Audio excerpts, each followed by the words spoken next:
Assalamualaikum warahmatullahi wabarakatuh. Selamat siang semuanya. Pada pertemuan kali ini kami kelompok 5 akan membahas materi mengenai filsafat pendidikan sebelum abad 20 dan mazhab-mazhab filsafat pendidikan. Oke, langsung saja kita masuk ke materinya. Yang pertama yaitu perkembangan filsafat umum. Berpijak pada pemikiran Pojawijatna tahun 1986, periode perkembangan filsafat dapat dibagi 4, yaitu yang pertama filsafat Yunani.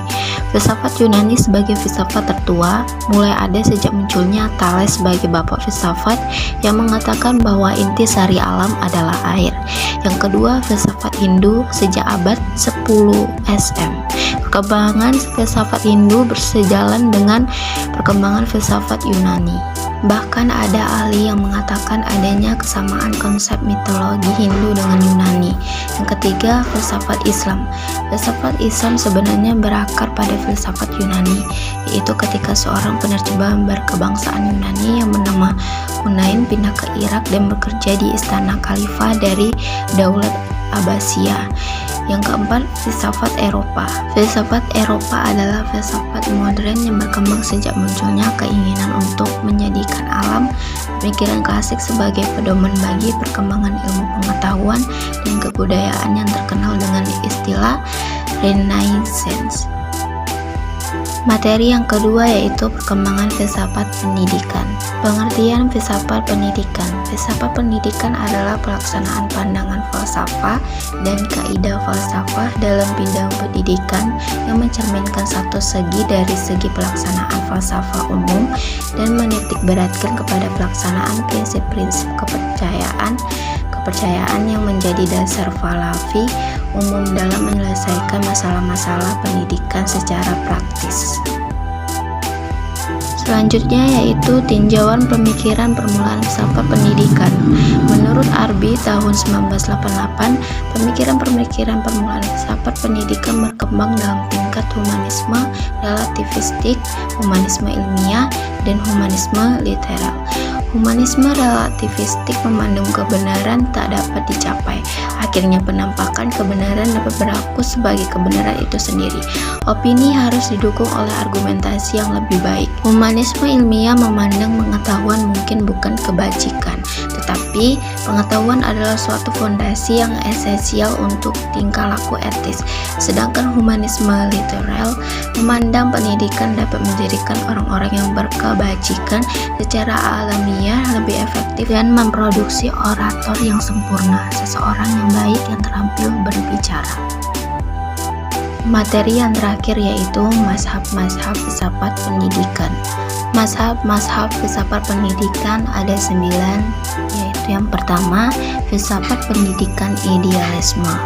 Filsafat ini memandang bahwa realitas akhir adalah roh, bukan materi, bukan fisik. Pengetahuan yang diperoleh melalui panca indera adalah tidak pasti dan tidak lengkap. Yang kedua yaitu filsafat pendidikan realisme. Filsafat ini merupakan filsafat yang memandang realita secara dualitis. Realisme berpendapat bahwa hakikat realitas ialah terdiri atas dunia fiksi dan dunia ruhani.